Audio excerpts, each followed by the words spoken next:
Vabereki vaFelicitas Murata uyo anozikamwa nekunzi Mai Tt wespotted kuhaikoti vachichema zvikuru nemufaro avambundirana neloya vakafara kuti akwanisa kuti mwana wavo abude. Zvinorwadza zvikuru kuti usare navazukuru mwana ari kujere. Nevaya vanga vachisika relevance vana Ndodo, vana Patricia Jack nevamwe vakadaro macelebrities emuZimbabwe avo vaifarira kurwa naMai Tt, vamwe vachiti havana basa naye. Vese vari kuti welcome back at mother. Handiti relevance yavo comes from bashing her kana kuti whatever content she posts ndo pavanokwanisa kukudza mapages avo.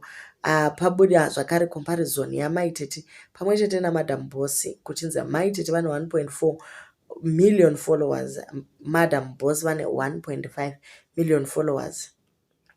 Zvingori pachena kuti haungakombei munhu anga ari kujere nemunhu anga asara panze. Zvakare Madamboss maendorsements avo akanga adzikira due to the fact that pakanga pasina movement papage ravo.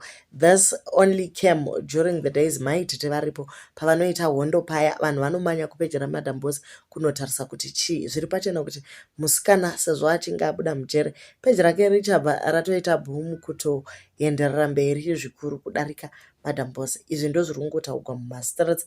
Ini ndingori messenger. By the way, musandituka.